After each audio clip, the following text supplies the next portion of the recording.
Hey, Kerfuffle fans, welcome back to the latest episode. Today, I have an amazing guest out of the Dallas-Fort Worth, Texas area. His name is Arias WebsterBerry. Now, he's got a great story. I mean, I was reading about this guy before the show, and we talked a little bit before the show. Now, we will give him one bypass. He is a Dallas Cowboys fan. So all my fans out there that are from Philadelphia, don't be hating. We still love Arias, no matter who he cheers for. But anyway, without further ado, Arias WebsterBerry, welcome to the show. Hey, Sean, thank you for having me. I love the focus of this podcast because travel, in my opinion, just makes life amazing, right? It's never picture perfect, but it is definitely what life is all about. So I was reading a little bit about your background, and you want to tell us a little bit about yourself and where you come from and your home life and that type of stuff.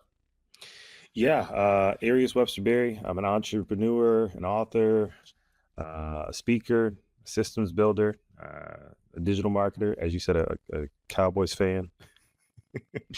But I am an avid traveler. I've been to over 40 countries in my short time on this earth.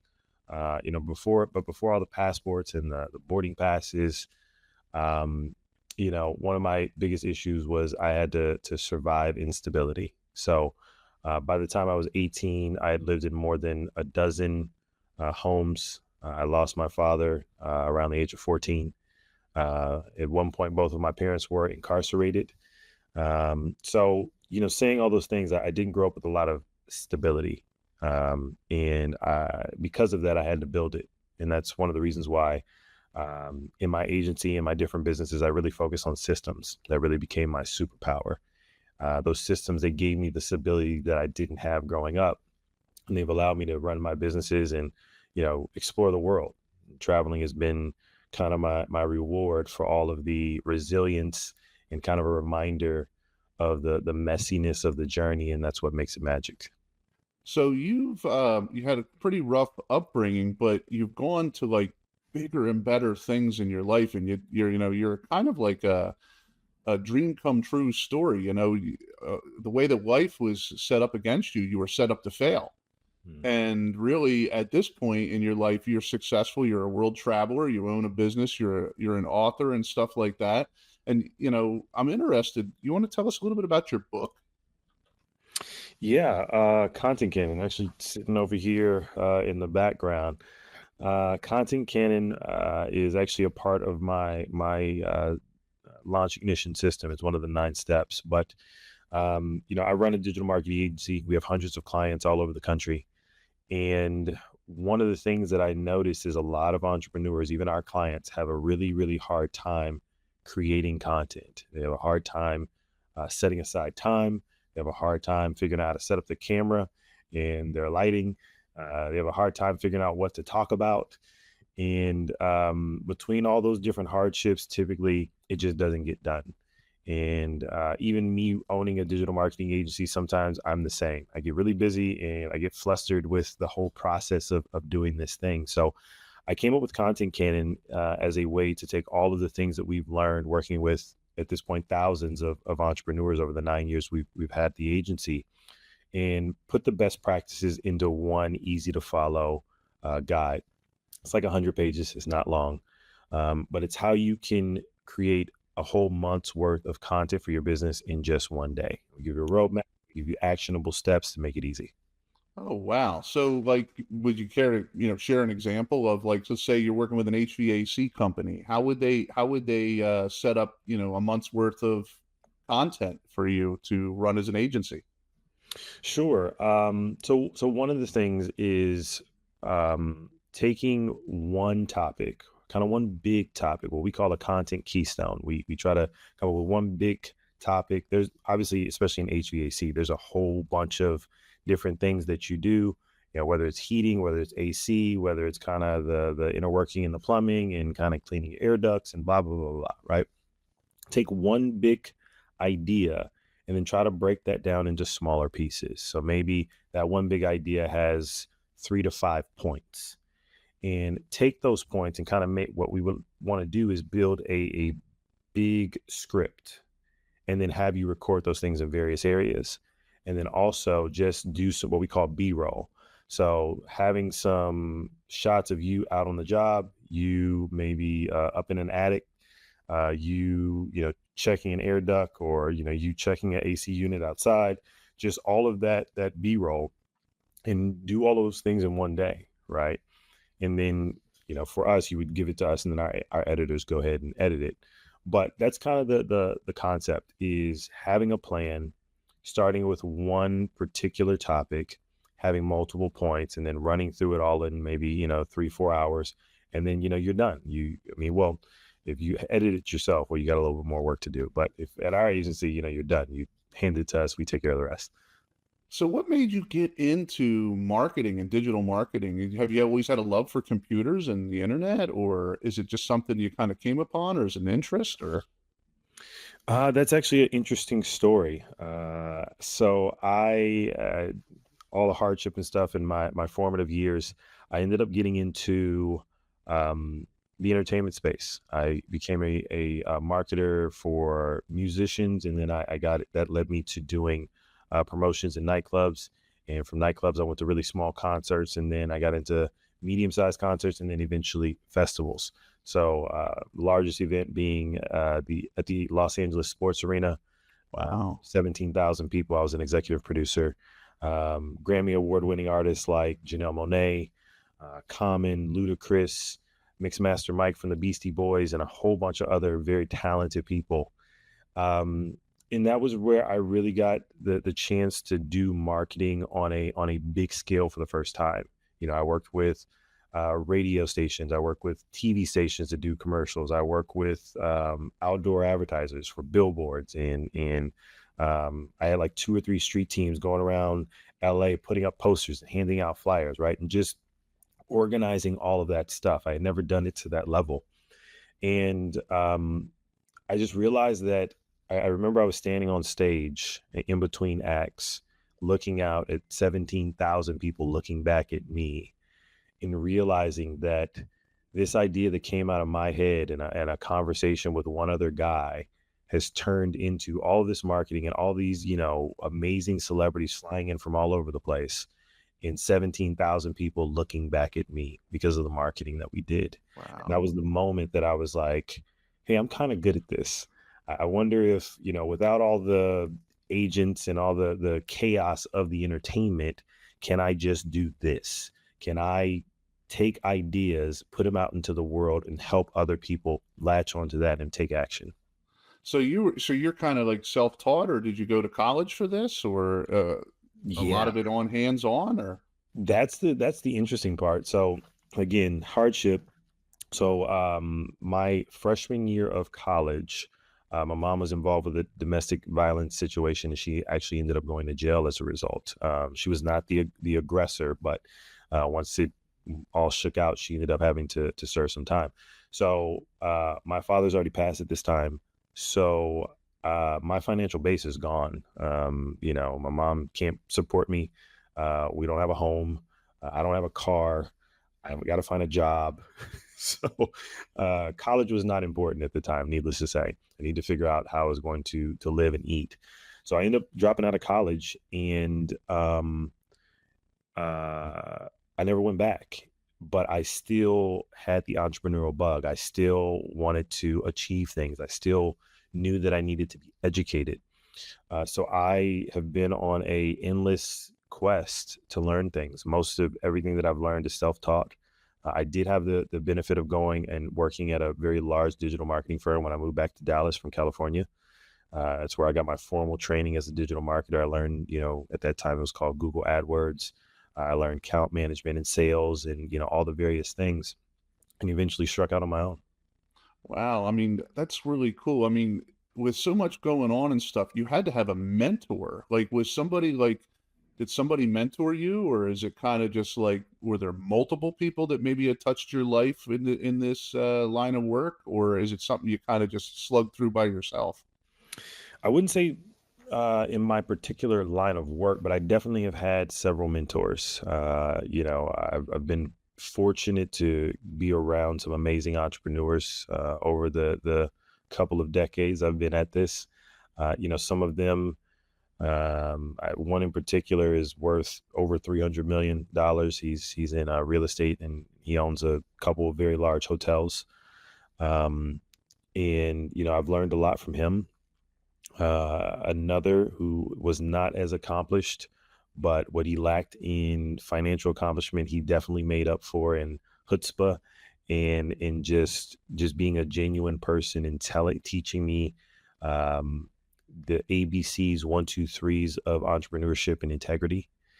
And just in dealing with some of my clients, many of them I've learned lots from. I've got some amazing clients that have done some amazing things, and I, like a sponge, anytime I'm near the water of entrepreneurship, I try to soak up as much as I can. So do you find that in your line of work though, there's a lot of competition, and if so, what makes you kind of like really stand out?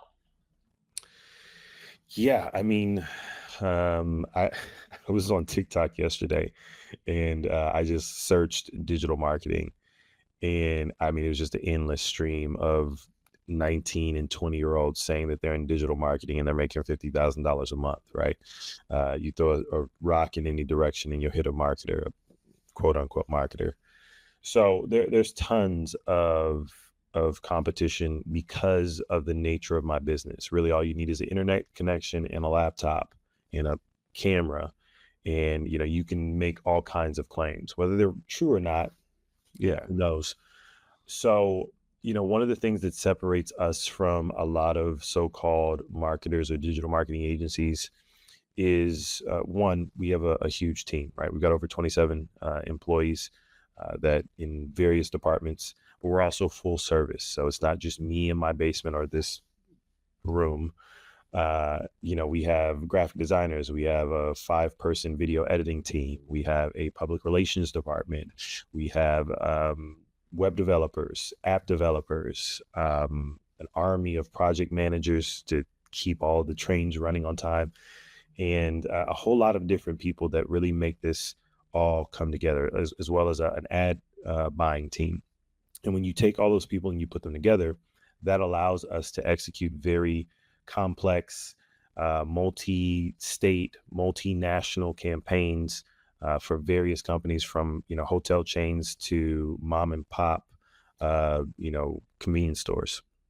So with the advent of AI in your industry, are you seeing a lot of changes AI is bringing into what you're doing? Yeah, and honestly, I was not a proponent of it, to be honest. I was very much the robots are coming to kill us, which I mean, they might. They might. Um, You never know, man. Yeah, we've all seen Terminator, and it is close to that time frame. Absolutely, the story is still being written. Um, but the genie's out of the bottle, and it's not going back in. So we have figured out how to incorporate those things. So at every level of my business, we have incorporated various elements of AI to make us stronger, faster, smarter. But more importantly, we've seen a lot of change in the deployment of AI that's customer facing, both for us to our customers and clients, but also from us creating things for our clients for that to be customer facing for them.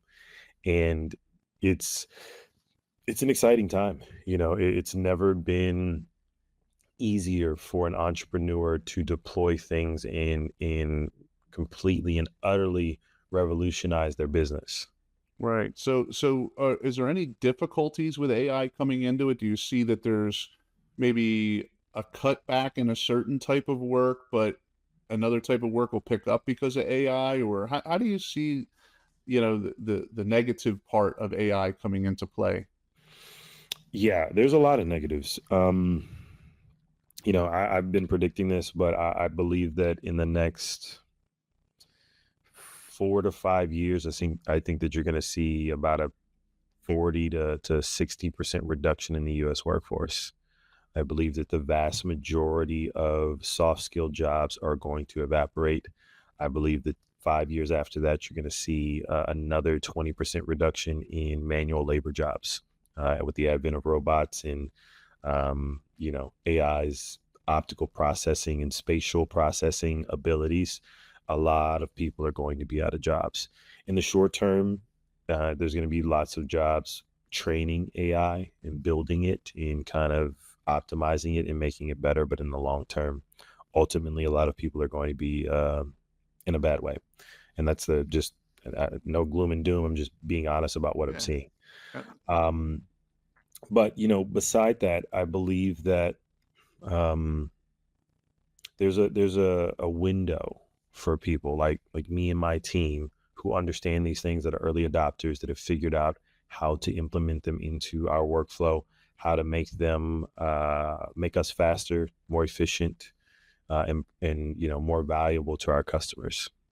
So, with that being said, you're a world traveler, 40 countries, Yeah. 40 countries.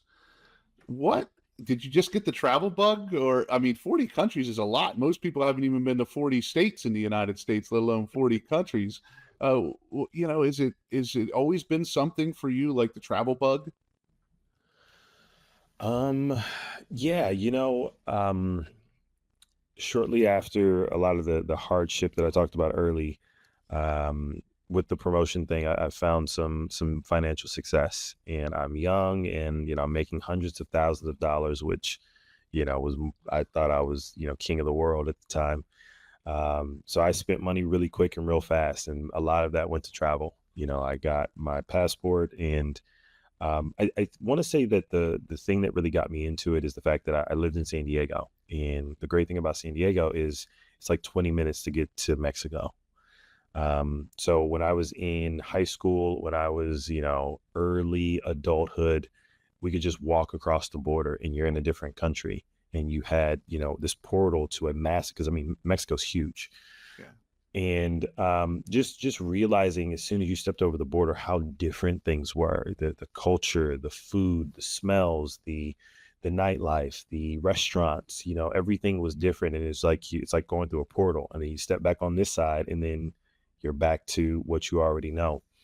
So from that early age, 17, 18, 19, literally going into a different country, I wasn't as apprehensive about different cultures. I wasn't as afraid as, especially now, there's so much fear mongering about being in different countries.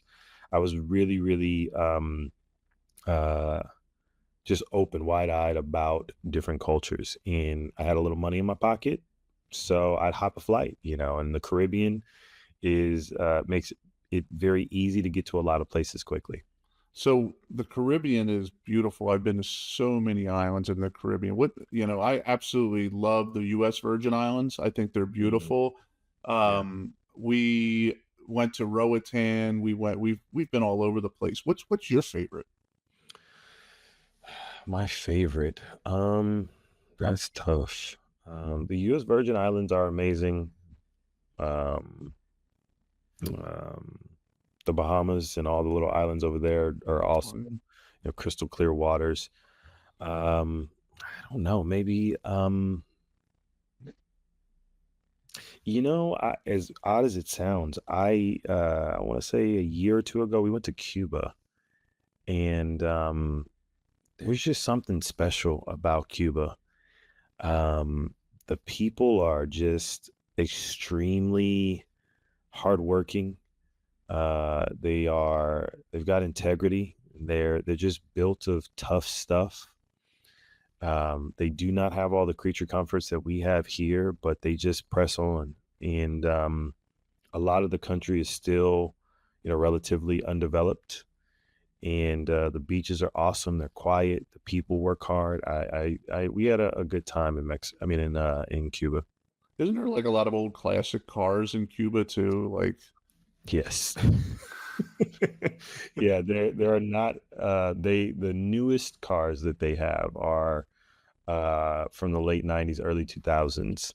There was that brief time where I think Obama lifted the restrictions, and there was some cars that started to flow in, because most people don't realize that we have restricted the U.S. has restricted things from going into Cuba, so they are in a vacuum, right? When you go there, it's just like you're stepping back into the 60s, with all the classic cars. But It's really nostalgic and awesome because when you go down their big walking street, you just see a row of classic cars, just hundreds of classic cars everywhere. The taxis, like these big yellow old school taxis just everywhere.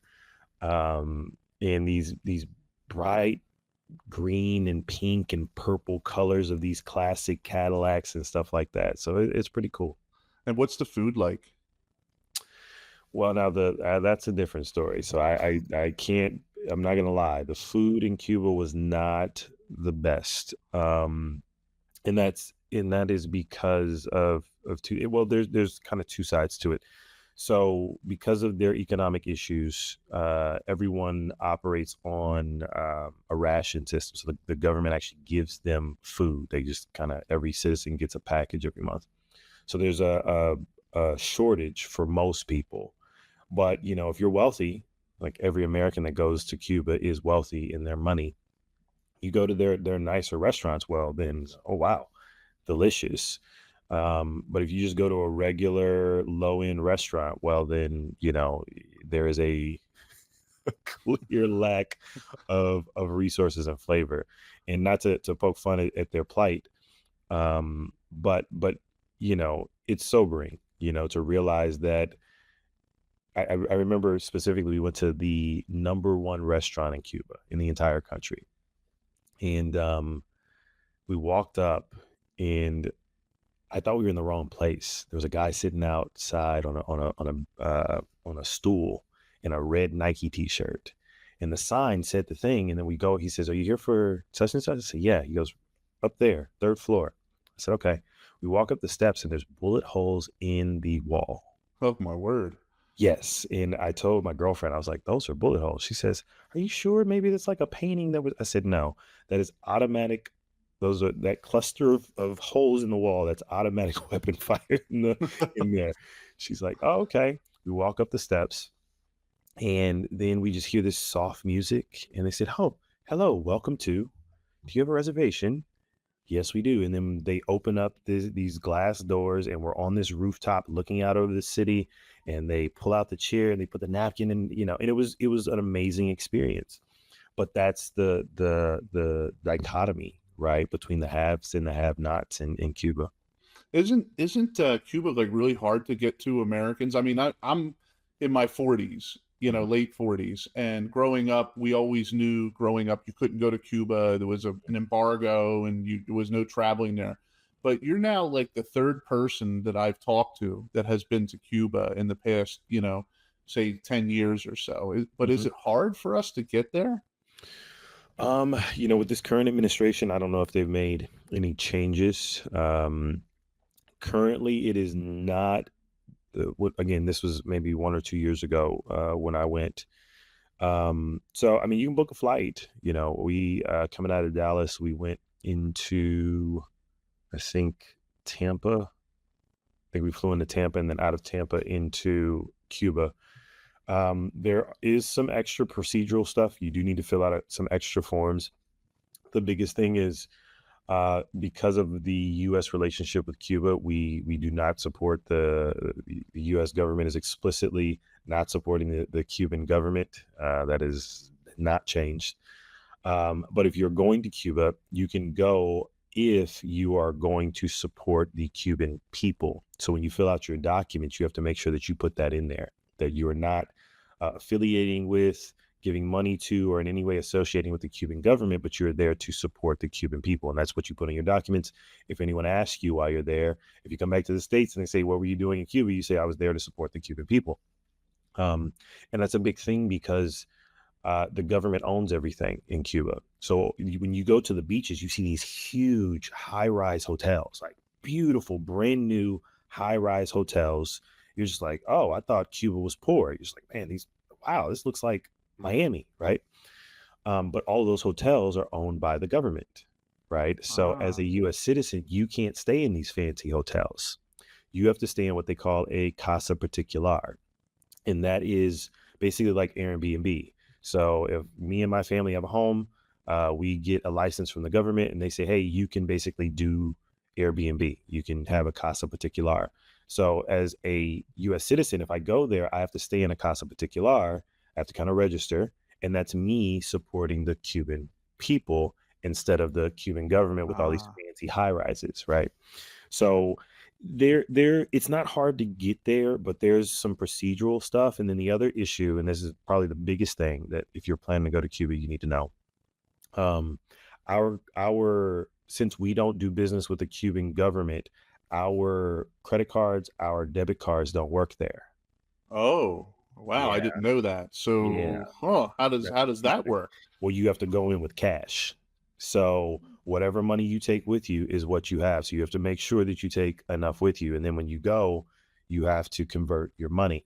So I remember distinctly, we get there and they said, hey, don't exchange your money at the airport because the exchange rate is like insane. And they Yeah. were not lying. I think the official exchange rate is like one to every like $30. So $1 is like 30 Cuban pesos. We went to our Airbnb and the host was like, our casa particular, and the host was like, hey, we can exchange money for you. Would you like us to? And we said, sure. So I want to say we gave them, I don't know, 200-300 bucks, something like that. They came back with a shopping bag full of money. I mean, like Wow. a shopping bag stuffed with money, and they just start stacks and putting it on the table. And it's just like, I remember us sitting at the dining room table, and we're just surrounded by stacks and stacks of money, just like this high all around us. And we're just kind of, we wanted to count it, but it was just like, it's so much money. And I mean, honestly, I don't know much about Cuban denominations of bills. I'm just like, it looks like a flip ton of money. Sure, man. I felt like I was in a drug deal, right? But it's just, it's that. So then it was like, well, we need to put this money in our safe. And then how much do we take with us when we're out? Because, I don't want to just pull out stacks of cash in a country I've never been to. So it's little things like that, just kind of knowing that and preparing and understanding that, make sure you take enough money, make sure you got a plan, make sure you fill out your documents, that type of stuff. So, I'm going to ask the question that's going to be lingering on everybody's mind. Do Okay. you have a cigar? Oh, absolutely. 1000%. How do you go to Cuba and not have a Cuban cigar? I mean, the most famous cigars on the planet, right? Like I don't even think, do you know anywhere else that's famous for cigars? Not, I mean, some people will say the Dominican Republic, but I would say Cuba's got Dominican Republic. No offense to my Dominican friends out there, but Dominicans here, Cuba's here. Absolutely. And those are probably the only two places, right, that are known for cigars. So yeah, we actually got a chance to go out into the countryside. So we were staying in Havana, but we went out to the actual countryside and toured a tobacco farm. Oh, And that wow. that was an experience by itself. Just getting there, we booked a private car, one of these old cars, and it's summer, so it's like crazy hot. And we drove, I want to say, about 2 hours, 2.5 hours away. And we toured these farms. We rode some horses, and they really showed us the whole thing, where they dry it, how they, you know, um, deal with the land and all these different things. And then they also told us about the finances, how this actually works. So what's funny is, it's not funny, it's actually terrible. But the government allows they do all this stuff. They plant all these crops, acres and acres of tobacco leaves, and they harvest it all. And then the government comes and they take 90%. They Wow. take 90% of their harvest, and that goes to the government. They leave them with 10% where they say, hey, you can sell this to whoever, as long as you don't put any like Cuban stuff on it, and you don't say, you're basically not in competition with us. And that's what they get to be able to just kind of make extra money. And it was just interesting. Could you imagine working an entire year, and then the government comes and takes 90% of your money and says, hey, you can keep this 10% over here, as No, that long would as be your awful. 10% doesn't compete with my 90%. That would be absolutely awful, man. But Yeah. you see videos of these women like the rolling the cigars and stuff. Did you get to see Hmm. all that too? Yeah, yeah. So they went through the history. They took us to the fields, and then they sat down and they actually showed us how to roll. We went through the whole process with them, and then we smoked them, and they brought out some rum. So we had some really rare Cuban rum that was made with I want to say apricots, like I want to say like a Cuban apricot. They Okay. used that. It was actually in it. It was really, really cool. They dipped it in it, some Cuban honey, dipped the cigar in that. So we got the full experience for sure. Wow. So aside from Cuba, where else have you been that's been kind of interesting? Cuba's been interesting. You're the first person I've ever like I said I've talked to two other people, but you're actually the first person that's actually described Cuba. But where else interesting have you been? 40 countries, a lot of countries. Man, I've been a lot of places. Let's see. This year we actually went to South Africa, which was really cool. We went to Kruger National Park, which is like the largest national park in South Africa, and that was amazing. We got to see the Big Five. I don't know if you're familiar with the Big Yeah. Five, Yeah.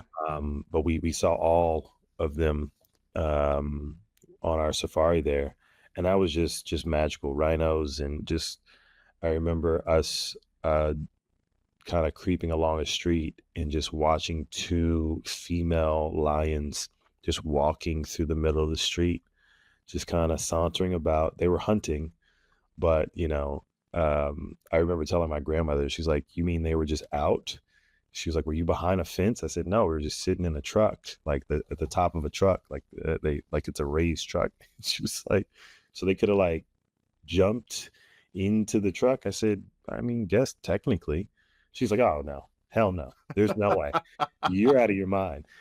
And I tried to tell her, I said they seemed like they were more annoyed that we and all the other cars were there because it's like, hey, I'm trying to eat, I'm trying to find something to eat, and you guys are announcing that we're here.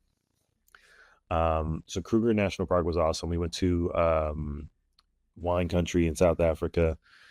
Um, Is it oh, as dangerous as they say it is, South Africa? oh Like you see a no, lot on TV that they're killing people and you got to be careful to go to South Africa. that's all propaganda. I mean, I was literally there 4 months ago, right? So no, I never felt unsafe. I walked through the streets, and we did Kruger, which is kind of in the middle of the country. We did Johannesburg. We did Cape Town. I've hit the country, right? And I was there for, I don't know, 10 days. No, no.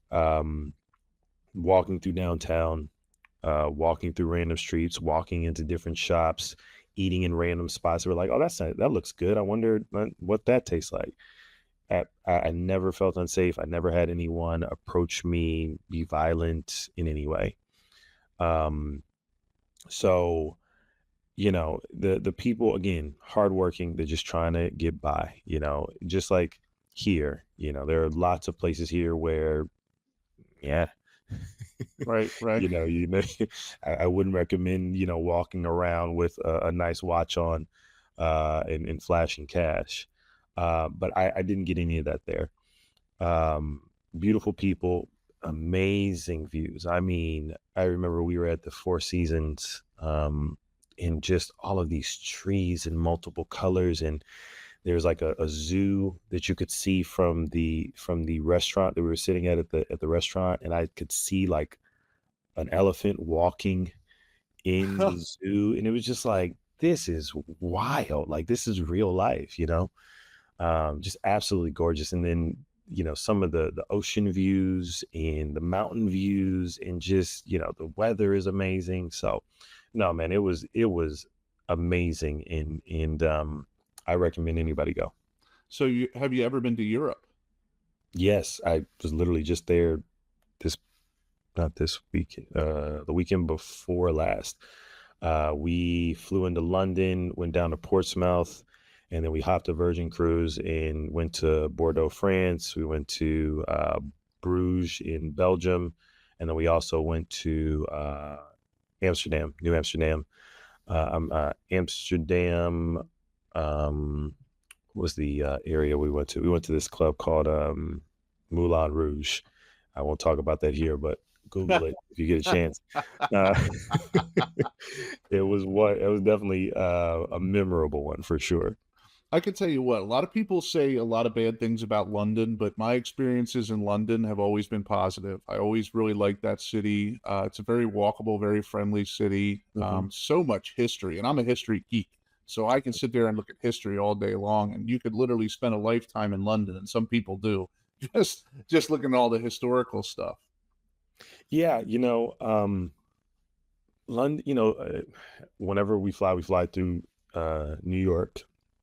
In London, London feels like New York, right? More historical, more art, just in everywhere, but it's got that buzz, that hum of it. Um, and we've had great. We've been to London. We've actually spent time in London, I think, twice this year. We've had multiple connecting flights. I took her to see Beyonce. She Okay, wanted to see okay. Beyonce. But no, we've always had a great time in London. It's a kind of one of those cities that you can get to anywhere from. And no matter what you're into, whether it's art, whether it's music, whether it's food, or you just want to walk around and see some sights, London is great for that. So, what's your favorite country in Europe then to visit? Favorite country in Europe? Um,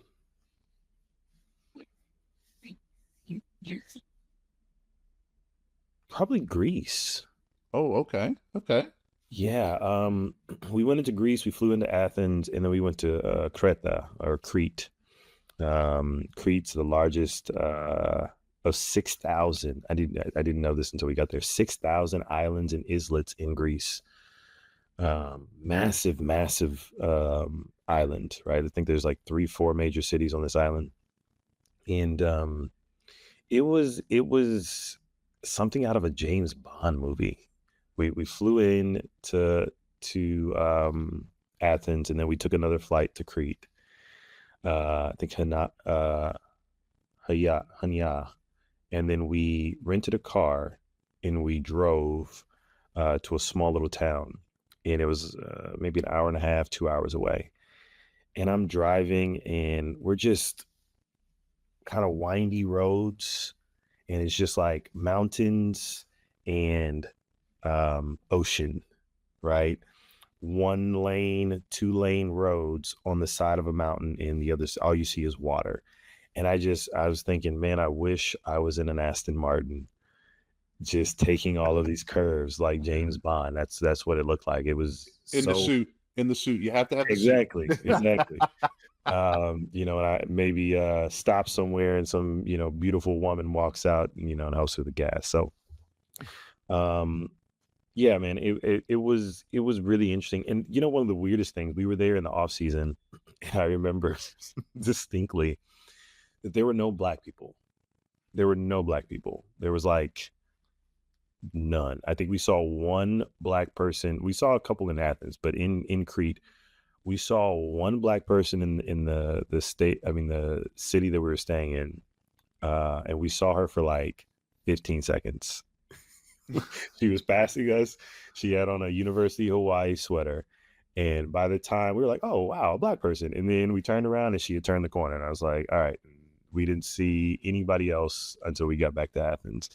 And that was interesting. Like, can you imagine being somewhere and not seeing anyone that looks like you for, say, 8 days? No, no, I Right. couldn't. I mean, maybe if I went to like Japan or something like that, maybe, you Right. know. But yeah, it was one of those things. But I mean, the people were fine. They were pleasant. They were nice. We had a great time. Ate some amazing food. Yeah, I was Amazing. going to say the Greek food is really Yeah. good. Clean. Just great food, great people, great energy. They're very um lazy town, easy Sunday type of vibe. No one's in a rush, no anger, just kind of live and let live. So, have you ever been to anywhere in the Pacific area, like, Japan or China, Philippines, anything like that? Philippines, yes, but that's it. That's next year. That's going to be on the bucket list. So we'll be looking at um, Bali, Vietnam, maybe Thailand. I'd love to get into maybe mainland China Hmm. and see what that's all about. Um, and then I we haven't done much in the Baltic states either. So we'll see if we can get some of that um on the list either next year or the year after. That would be so cool. I mean, there's been an insurgence of people that are going to Thailand, Vietnam, the Mhm. Philippines, Singapore. You're starting to see Yeah. that a lot more now. It's become kind of a tourist hotspot, and from what I see, it's some of the most beautiful landscape in the world. Yeah, that's one of the things about Asian culture. Um, they they do their best to live in harmony with the land instead of dominating and just extracting out of it. And they also are keepers of it. If they're going to plant a tree, they're not only going to plant it, but they are going to manicure it. It is going to be pristine and just something that it's a tree, but you just find yourself standing there for 10 minutes staring at it, right? um so that's something that I'm looking forward to, because many places in the world that's not the case. They don't Yeah. look to make art in deities of the local landscape. So where do we see you in the next 5 years? I mean, you have come so far in life, and you're such a role model to people. I mean, I would have no problem ever just having a kid that's saying that they're hard on their luck or something bad, sit down across from you and just be inspired by everything that you've been through. Your parents were incarcerated, you lost your father at a young age, you weren't able to finish college, and now you're a successful business person, you're an author, and you've traveled around the world. I mean, you have broke every barrier that has been put in front of you. Now, what do we have to see more? Not that you have more to accomplish, but like, where do we see you going in the future? um Obviously lots more travel. My bucket list goal is to step foot in every single country on the planet before I kick the bucket. So a lot of travel. But one of my main goals and purposes in life, I have this mission called 100x impact. And my goal is to empower 100 entrepreneurs to make six figures in a year. I'm sorry, 1,000 entrepreneurs to make six figures in a year, and 100 entrepreneurs to make $1 million in a year. Um, so the next couple of years are going to be laser focused on that, is pouring into others and helping them make their dreams come true to the tune of six and seven figures. That's a big thing. But I'm also expanding, my companies. I have three companies now, and I'm planning on spending a lot of time in Africa. There is enormous amounts of opportunity there, and amazing people, just, salt of the earth, good people. They do honest days work for honest days pay. I remember, to get off topic real quick, um, I accidentally sent, or at least my employee thought I did, her pay twice, and she called me in tears. And I'm like, what's going on? She said, it looks like you sent me my paycheck twice. I said, well, why are you crying? She said, well, I didn't want you to think that I was taking your money. And I was just like, wow, if that were someone in the States, You would have never saw that money again. ever. Um, so just amazing people. So I plan to spend a lot of time building businesses in, Kenya and Ghana, South Africa, Zambia, maybe even Ethiopia, um, and just taking whatever crazy idea I can come up with and trying to put it out into the world and add some value to people. That's such an amazing story that you've been through. I mean, I'm just mind blown. I'm without words. Really, I'm without words. And to see somebody come this far in life, And if you could go back in time and talk to, a young Arias Mhm. before the success, before the marketing business, before, being able to travel, what would you tell yourself? Um, I would probably tell myself it's never as bad as you think it is, and it's never as good as you think it is. My life has been a constant test of mental toughness, resilience, ingenuity, and just um, do you really want this as bad as you say you do? And what I've realized, I'm 40 now. What I've realized is it's been an up and down. I've made a lot of money. I've lost a lot of money. I've had a lot of friends, lost a lot of friends, had Yep. businesses, lost them. Um, at the highest highs, it's never as good as you think it is. And at the lowest lows, it's never as bad as you think it is. And if you can realize that tomorrow is a new day, it's a new opportunity for you to reach for your dreams, for you to, um, contribute to the world and to people's lives. If you realize that no matter what you're going through, no matter how bleak today or the outlook seems, you'll always get through. You'll always end up on top.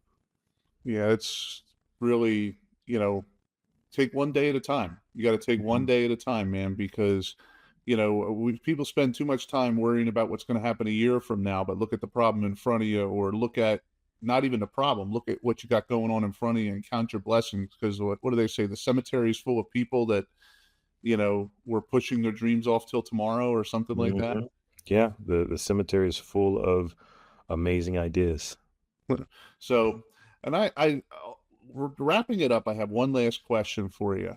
Who goes to the Super Bowl this year? Cowboys, baby. Cowboys are going all the way. Uh, we'll see if that's actually true. I'm gonna put it out into the universe, and maybe they'll be kind. Will it to yourself. Will it to yourself. Arias, it has been amazing having you on the show. You are an inspiration. I'm definitely going to follow your journey.